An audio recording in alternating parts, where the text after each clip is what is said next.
하나님의 말씀 보겠습니다. 하나님의 말씀은 미가 7장 7절에서 13절 말씀입니다. 미가 7장 7절에서 13절. 구약성경 1296쪽 7쪽에 있습니다. 미가서 7장 7절에서 13절 말씀 제가 봉독해 드리겠습니다. 오직 나는 여호와를 우러러보며 나를 구원하시는 하나님을 바라보나니 나의 하나님이 나에게 귀를 기울이시리로다. 나의 대적이여 나로 말미암아 기뻐하지 말지어다.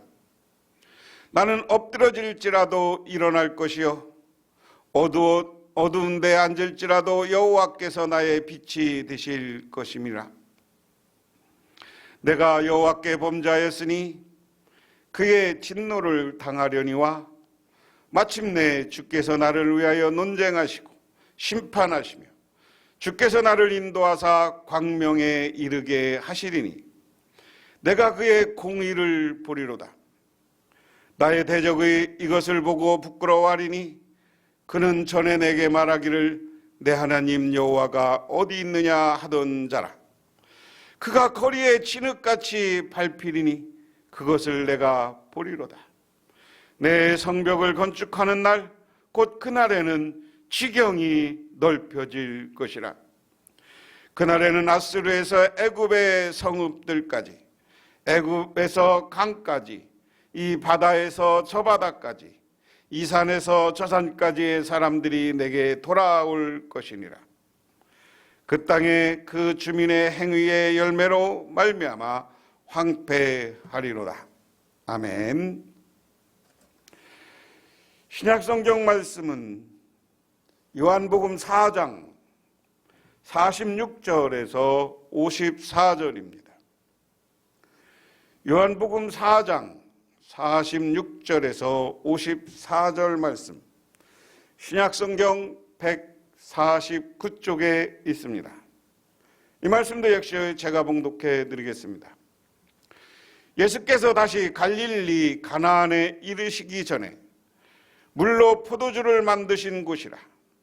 왕의 신하가 있어 그의 아들이 가버나움에서 병들었더니 그가 예수께서 유대로부터 갈릴리로 오셨다는 것을 듣고 가서 청하되 내려오셔서 내 아들의 병을 고쳐주소서 하니 그가 거의 죽게 되었음이라. 예수께서 이르시되 너희는 표적과 기사를 보지 못하면 도무지 믿지 아니하리라. 신하가 이르되 주여 내 아이가 죽기 전에 내려오소서. 예수께서 이르시되 가라 내 아들이 살아있다 하시니 그 사람이 예수께서 하신 말씀을 믿고 가더니 내려가는 길에 그 종들이 오다가 만나서 아이가 살아있다 하거늘 그 낫기를 시작할 때를 물은즉 어제 7시에 열기가 떨어졌나이다 하는지라. 그의 아버지가 예수께서 내 아들이 살아있다 말씀하신 그때인 줄 알고 자기와 그 온 집안이 다 믿으니라.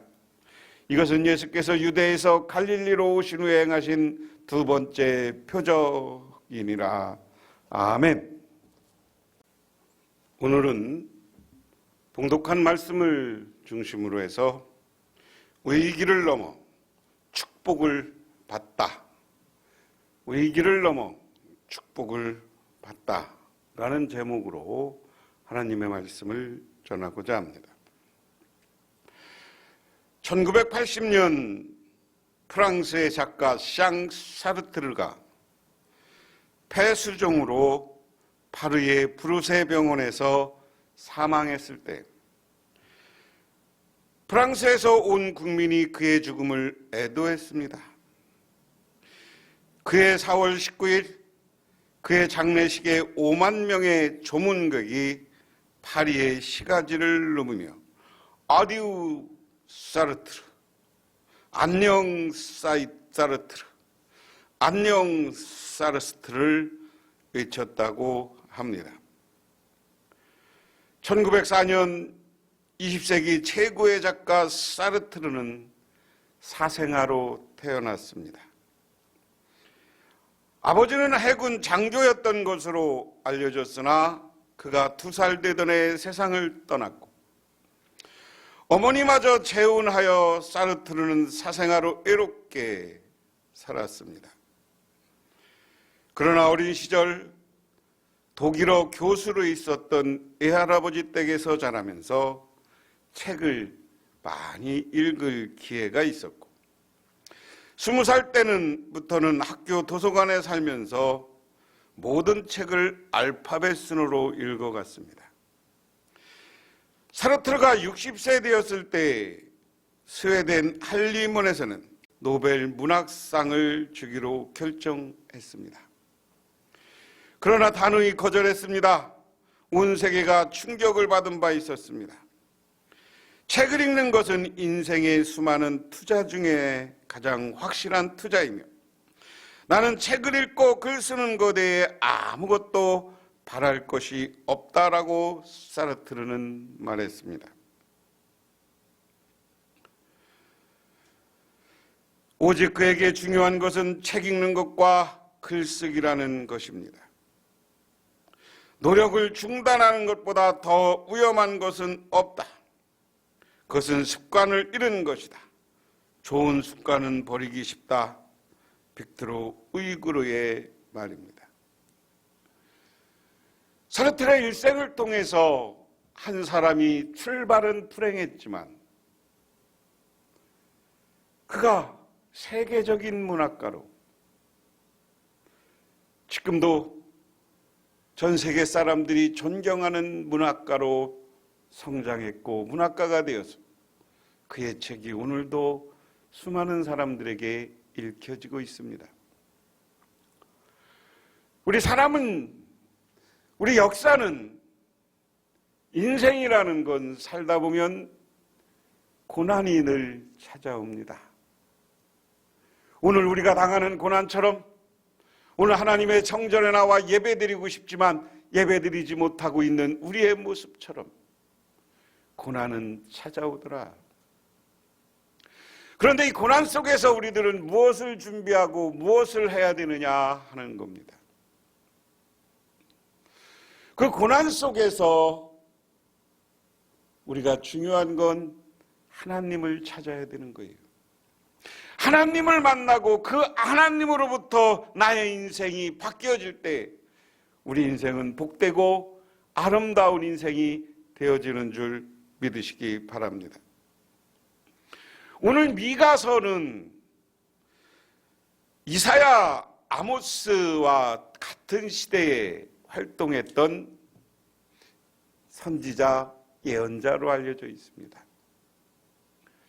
이사야 선지자는 남왕국 유다의 거의 왕실에서 가까운 예언을 했고 아모스는 북왕국을 중심으로 해서 말씀을 전했습니다. 그리고 미가는 남왕국을 중심으로 해서 말씀을 전했어요. 그런데 이 시대가 어느 시대냐면 아직 바벨론이라는 나라는 새로 생기지 않고 아시리아라는 나라는 지금 이스라엘 위쪽에 있는 터키와 이쪽 중심 이란으로 가는 중간쯤에 있는 나라였어요. 그 나라가 지금 남하 정책을 펴고 있는 상태였습니다. 그래서 수많은 군대를 이끌고 그 이스라엘 북쪽에 있는 작은 나라들을 멸망시키고 북왕국 이스라엘을 향해서 공격해 들어와요. 그리고 아수르에 의해서 이스라엘이 북왕국이 멸망당합니다. 그런데 사실은 이스라엘이 이렇게 북왕국이 망하기 직전 우리가 이스라엘에서 북왕국 역사에서 가장 하나님 보시기에 악했던 왕을 아합을 치는데요. 이 사람이 경제적으로는 굉장히 부강한 나라를 만들었던 사람 중에 하나입니다. 그리고 아수르한테 망하기 직전 이스라엘의 북왕국의 왕도 꽤 괜찮고 군대도 있었어요.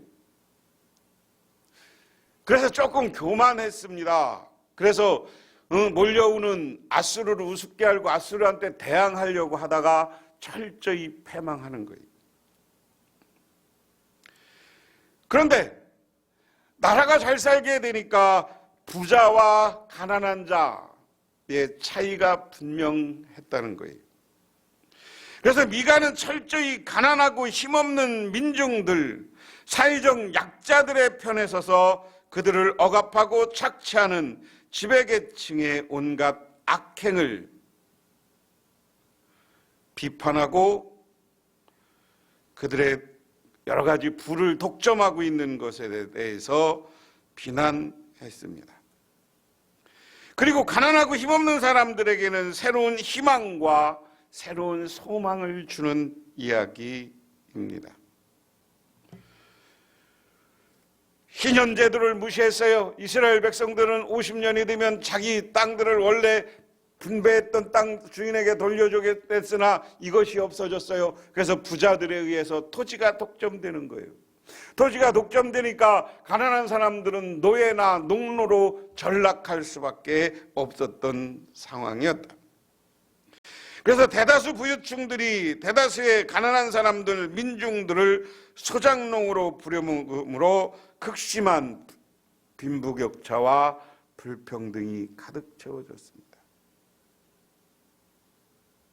이스라엘 백성을 향해 미가는 니네들이 그렇게 신의 뜻을 무시하고 막 살다가는 신의 심판을 받아서 와장창 망할 것이다 라고 경고를 합니다. 미가는 이렇게 예물을 바치고 환심을 살려는 사람들에게 진정으로 하나님이 원하는 것은 이웃을 따뜻하게 사랑하고 섬기며 겸손하게 하는 것이 너희들 신이나 하나님에게 하는 하나님이 원하는 것이다 하는 겁니다. 그래서 오늘 말씀은 그 하나님의 말씀에 입각해서 이스라엘 백성들이 돌아오라는 거예요. 하나님께 돌아오라는 거예요. 그러면 하나님이 이스라엘 백성들을 새롭게 만들어줄 것이고 그들을 복 주실 것이다.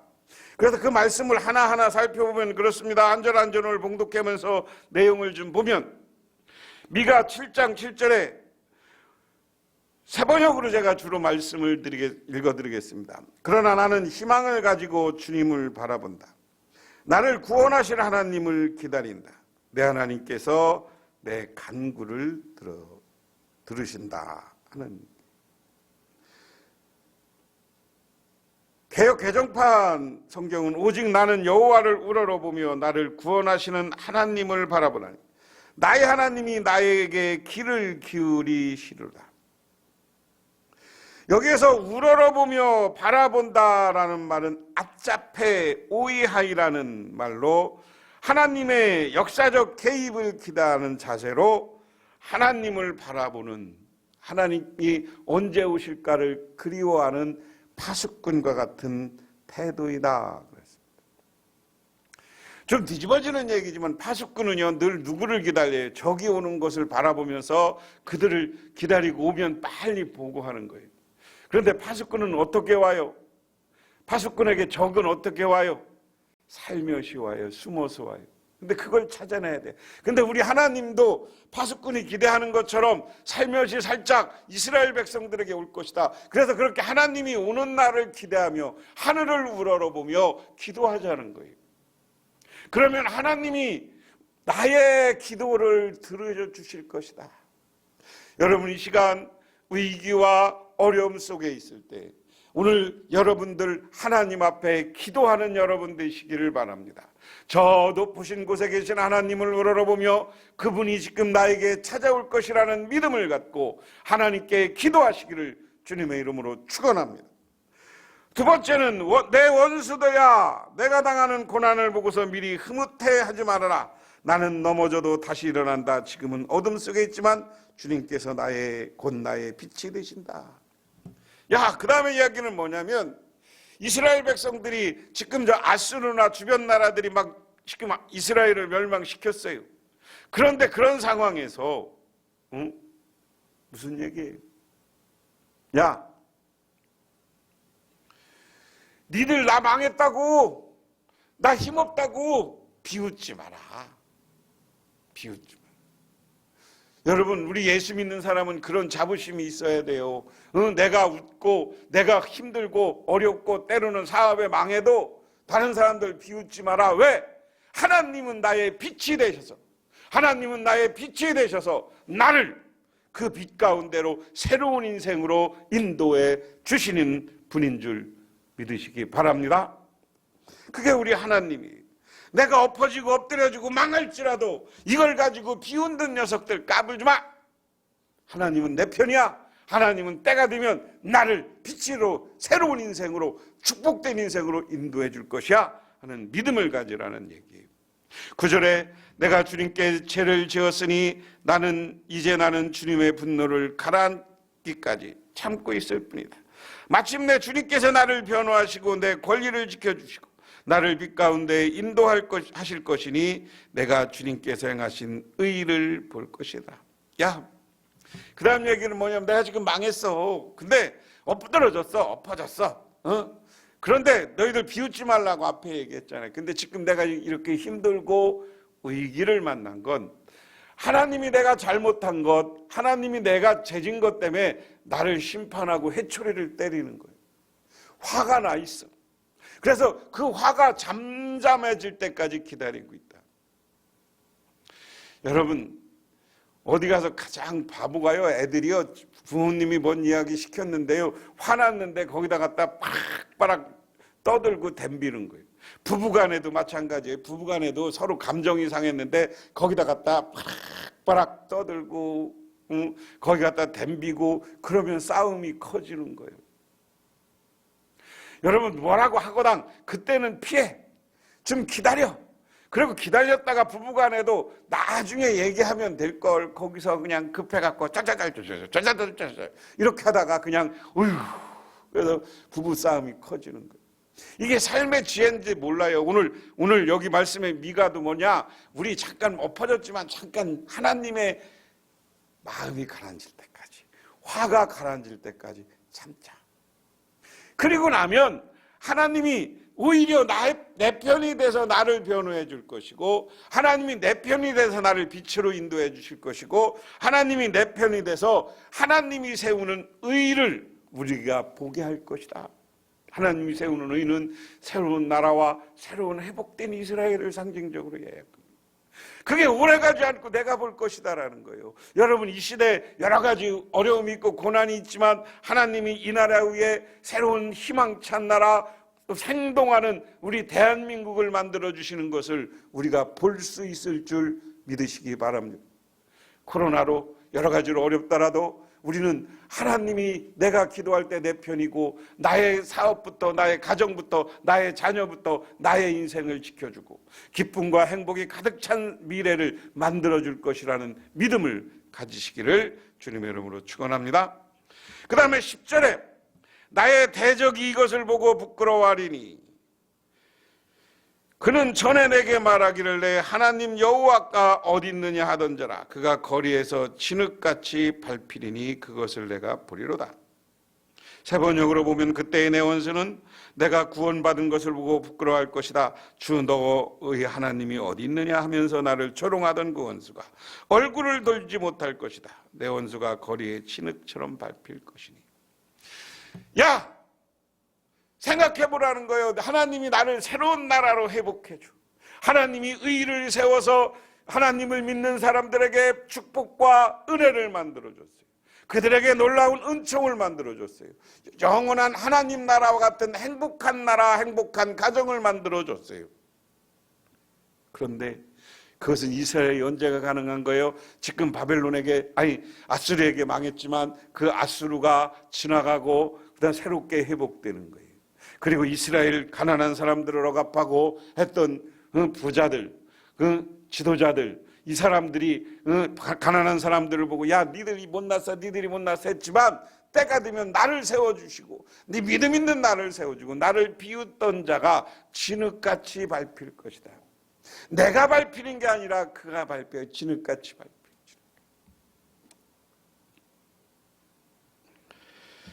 그러면서 오늘 10절에 내 성벽을 건축하는 날, 그날에는 지경이 넓어질 것이다. 내 성벽을 다시 쌓아올 때가 온다. 내 지경을 넓혀질 때가 온다. 그때에는 내 백성이 사방으로부터 내게로 돌아온다. 아시아로부터 이집트의 여러 성읍으로부터 심지어 이집트에부터 유프라등에 이르기까지, 이 바다에서 저 바다까지, 저 산에서 저 산까지 내 백성이 되돌아올 것이다. 할렐루야. 오늘 11절 12절 말씀은 이제 이스라엘 백성들이 아수르한테 망해서 다 흩어졌어요. 지금의 터키, 유프라테스 강은 터키에서 양쪽으로 지금 저 아라비아 반도를 뜨고 한쪽은 지중해로, 한쪽은 저 걸프 있는 쪽으로 흐르는 거예요. 그 흐르는 양물 속에 이스라엘 백성들이 흩어졌어. 그리고 나라가 망하니까 저 이집트로도 도망갔어. 나라가 망하니까 지중해를 건너서 지금 유럽으로도 도망갔어. 그런데 하나님이 이스라엘 백성들에게 새로운 의의 날을 만들어주고, 이스라엘 성, 예루살렘 성을 새롭게 써, 이스라엘을 새롭게 성을 싸서 그들을 돌아오게, 성을 쌓는다는 것은 새로운 나라를 만든다는 얘기예요. 이걸 국가로 얘기하면 나라고, 가정으로 얘기하면 새로운 사업과 새로운 가정을 만들어준다는 거예요. 그렇게 하고 나면 하나님 여기서 돌아오면 점점점 이스라엘의 지경이 넓어질 것이다. 지경이라는 건 뭐예요? 땅이에요. 이스라엘의 경계가 넓어지는 거예요. 이 말은 다른 말로 묶으면 하나님의 복 중에서 잘 사는 거예요. 하나님이 축복해서 잘 사는 거예요. 물질적으로도 풍요롭고 땅을 많이 사. 그런데 이 아까 악한 부자와 선한 부자가 다른 건, 저 진흙처럼 밟히는 것과 우리가 다른 것은, 하나님이 복 준 사람은 하나님이 준 재물을 가지고 가난한 사람, 어려운 사람들을 억압하지 않고 그들을 돕는 거예요. 그러니까 그 나라에서는 부자나 가난한 사람들이나 서로 반목하지 않고 화해가 이루어지는 나라, 서로 사랑하는 나라, 가정에서 서로가 사랑하고 서로 은혜가 넘치는 그런 가정과 지경과 부유가 넘치는 것으로 넓혀 주실 줄 믿으시기 바랍니다. 여러분이 그런 가정을 만들어 가시기를 바랍니다. 그리고 마지막 13절에는 그거예요. 그들이 살던 땅, 거기서는 악한 자들은 죄 때문에 사망이 되고 말 것이다. 악한 사람은 하나님이 망하게 해서 사막처럼 흩어지고 마는 거예요. 여러분, 우리는 하나님 앞에 악하게 사는 것이 아니라 선하게 믿음으로 살아가시기를 주님의 이름으로 축원합니다. 여러분, 예화 집에 아주 재미있는 두 왕을 비교했어요. 네로의 왕자는 세계를 지배했던 로마의 5대 임금이었습니다. 그가 왕위에 오르고 15년을 집권했습니다. 그가 살던 왕궁의 복도 길이만 1마일이 되었고 호화찬란한 궁궐이었습니다. 왕궁의 모든 벽은 상아와 자개로 장식되고 천장에는 특별한 샤워 장치가 붙어 있어서 찾아오는 손님에게 향수가 이슬처럼 포근히 뿌려지도록 되어 있습니다. 네로 황제가 머리에 쓰고 있던 왕관은 오늘날 미국 돈으로 10만 달러,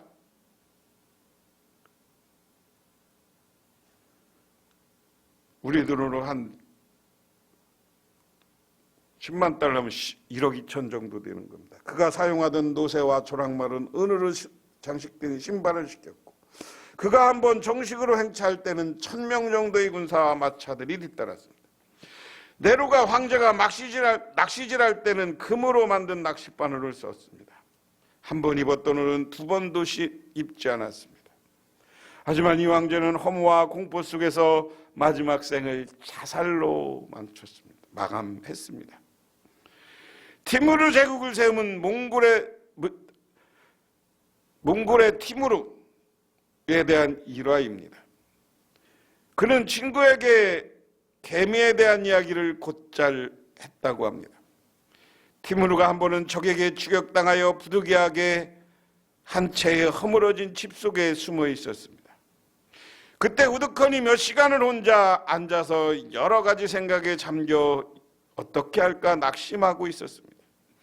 그때 개미 한 마리가 나타나 저보다 몇 배나 큰 곡식 한 톨을 가지고 힘을 다해 기어 올라가고 있는 것을 보았습니다.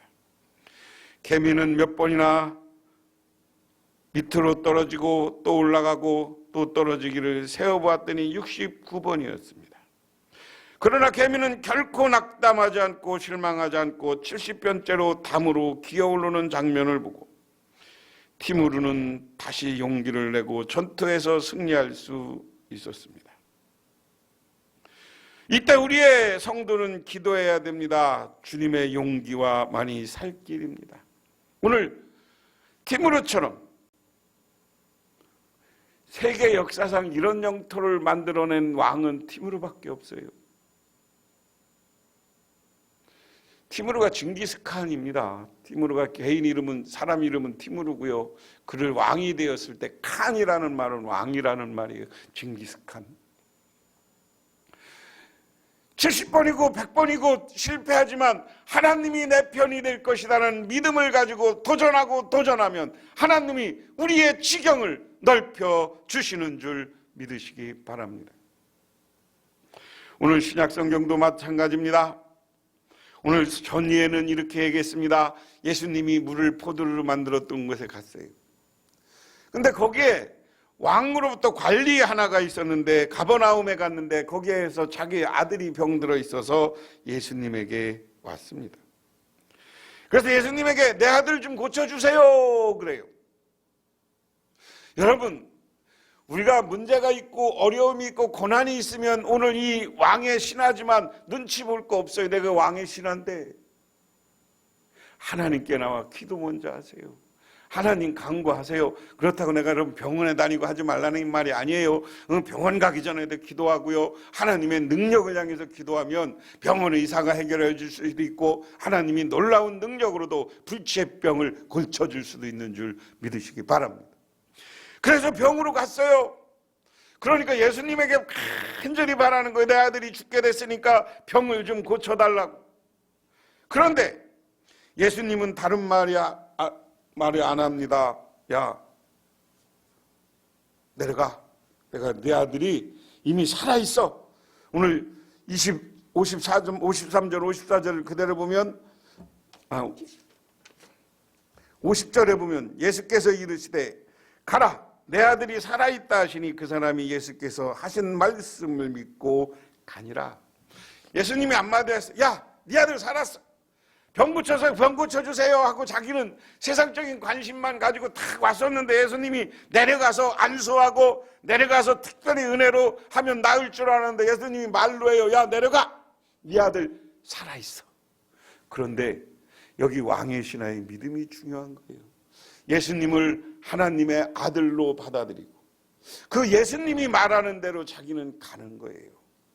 순종하는 거예요. 우리는 때로는요, 하나님의 방법이 마음에 안 들면 내 방법대로 일하려고 그래요. 내 방법대로 일하다가 실패해놓고서는 나는 왜 안 되냐고 물어. 나는 왜 안 되냐고. 그러면 안 돼요. 하나님의 방법대로 사세요. 하나님을 믿으세요. 하나님이 내 편이고 나를 고쳐줄 것이고 내 자손들, 자녀들을 지켜줄 것이라는 믿음을 가지시기를 주님의 이름으로 축원합니다. 가라 하는데 그 중요한 게 하신 말씀을 믿고 갔다. 그런데 내려가다 보니까 51절에 내려가는 길에 그 종들이 오다가 만나서 아이가 살아있다 하거늘 그 낫기 시작할 때를 물은즉 이제 제7시에 열기가 떨어졌나이다 하니.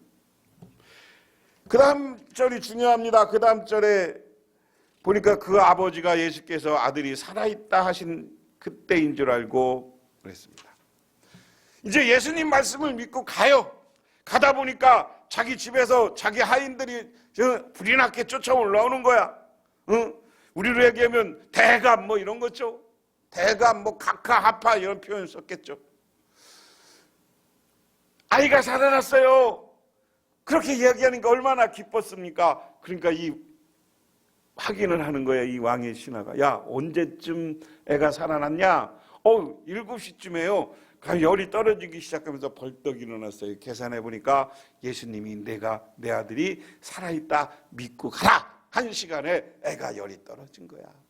할렐루야. 이와 같은 기적이 여러분 가정에 나타나시기를 바랍니다. 여러분 자녀에게 나타나시기 바랍니다. 지금 병들어 있는 그리고 몸이 불편한 우리 모든 복명교회 성도님들에게 나타나기를 주님의 이름으로 축원합니다.